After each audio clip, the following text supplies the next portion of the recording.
Hello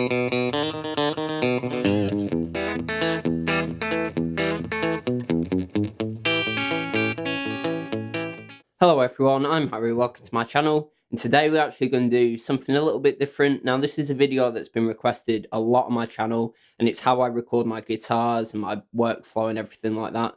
So I'm actually going to split this up into a couple of different parts.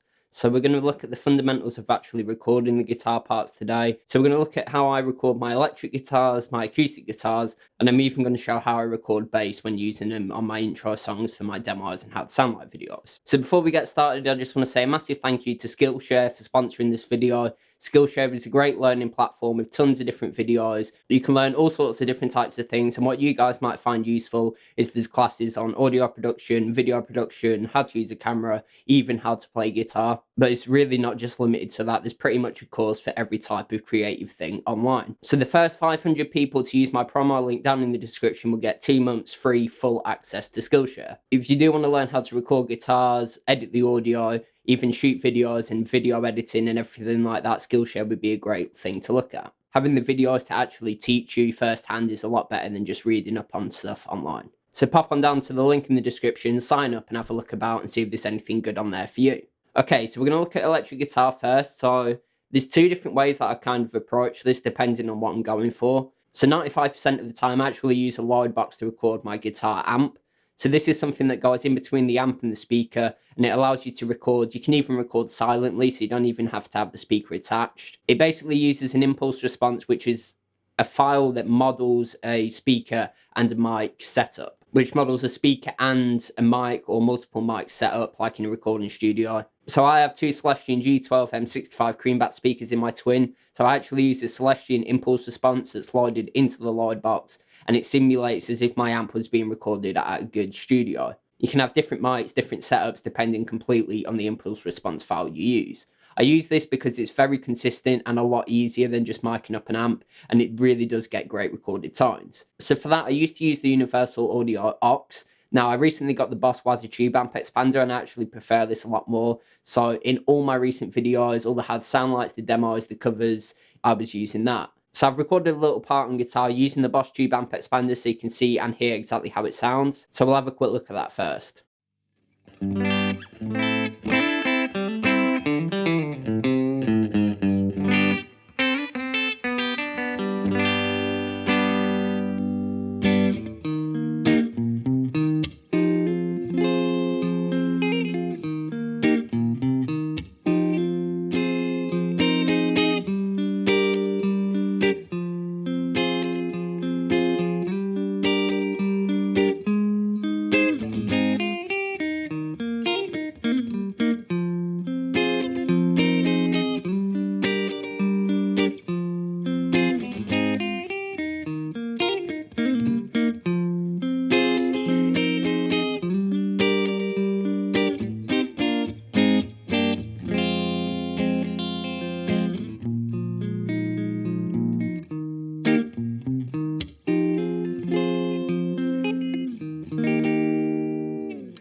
Now, sometimes I do use a mic, mainly when I'm recording, say, an amp that has a different speaker than my twin, and I don't want to plug it into that, and we want to hear the cabinet. So, like if I was doing an amp demo, or even if I just wanted to mic up the amp for some reason. So, good mics to record guitar amp speakers are something like dynamic mics. Now, you could use the Shure SM57, or I like to use the Sennheiser E906. I just prefer the sound of this.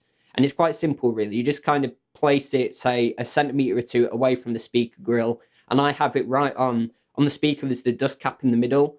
Where the dust cap actually meets the coin, I have it kind of placed right in the center there. So the dust cap's here, where it joins, the mic's pointing right at that. And then, of course, we need to plug the mic into a good mic preamp. So many interfaces now actually have mic preamps built in. I use the Universal Audio Apollo Twin Mark II. I really, really like this, especially for the great plugins that you get to use as well. But you could do this with something cheaper like a Focusrite and an SM57. It's the same principle. As long as you have a good mic and a good mic pre, you'll get some good sounds. So again, I recorded some more guitar parts with this mic plugged straight into my interface, so we'll see how that sounds as well.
Of course, you could pair other mics with the dynamic mic if you wanted to get some different tones. A good pairing could be like a condenser mic with the dynamic mic. The condenser that I use all the time is this Lewitt LCT 440 Pure. This is a great condenser microphone. It's not stupidly expensive like a lot out there. Now, you could pair it so you just have him both on the speaker, or you can move it back a bit to get more of a room sound. I actually use this mainly for recording acoustic guitars. So again, you want to plug it into an interface.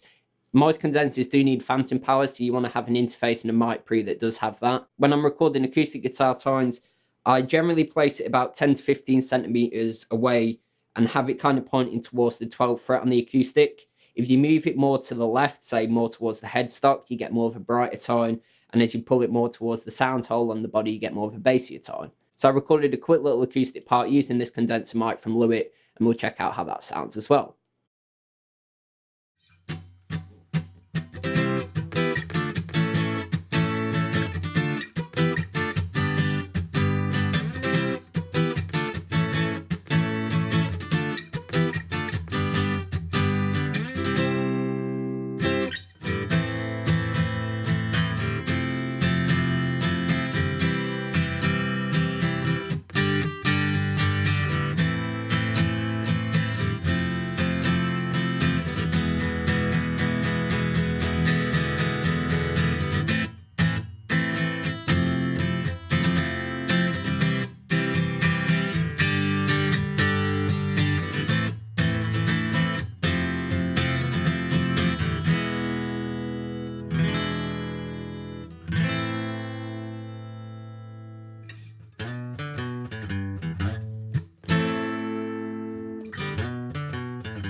So that's the fundamentals of guitar recording done. Now we're going to have a look at bass. When I'm recording bass, I literally plug it straight into my audio interface into the instrument input. Now there's two different approaches. You can go DI and just have nothing on, but what I usually do is I use a good bass amp plugin. I'm using the UAD Ampeg SVT something classic, which is just like a classic bass amp. And of course, you could mix DI with the bass amp as well to get some tones. So first, I'm going to show you what it sounds like just plugged straight DI in, and then we're going to check out how the bass sounds with the bass plugin as well.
So that's pretty much it, really. That's the fundamentals of getting the sound into the computer. If you did like this video, I'm going to do another part where we actually look at the software that I use and the little plugins like EQ and compression and stuff like that. But that's literally the fundamentals of how I record my guitar tones and even my bass tones. So when I'm recording my covers, I literally just record the guitar parts, and a lot of people think I use backing tracks without the guitar in, but I literally just use the original song and just mix it a bit lower so we can hear the guitar parts as well. When I'm recording the intro songs for my demos and have sound lights, I do everything from scratch. So I program the drums in Logic, then play the bass parts, and then play the guitar parts and mix it all together. So like I said, I'm thinking of doing a couple of different parts to this series. So the next video will be looking at the software that we use and my workflow for mixing and stuff like that, especially for mixing the covers, because I think that's what you guys would like to see the most.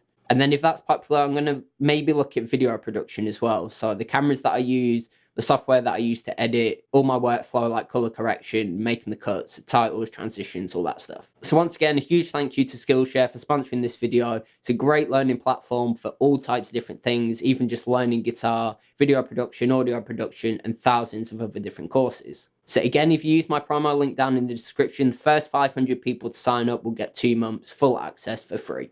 So if you did like this how to sound like video, how I record my fundamental guitar tones, please leave a like, comment and subscribe, and hit the little bell notification for me as well. It really does help me out a lot, and that way you won't miss out on any of my future uploads. So other than that, go onto my channel, check out some of my playlists. I have plenty more lessons, covers, gear demos, how to sound like videos, and anything guitar related. As always, I've been Harry, and thanks for watching.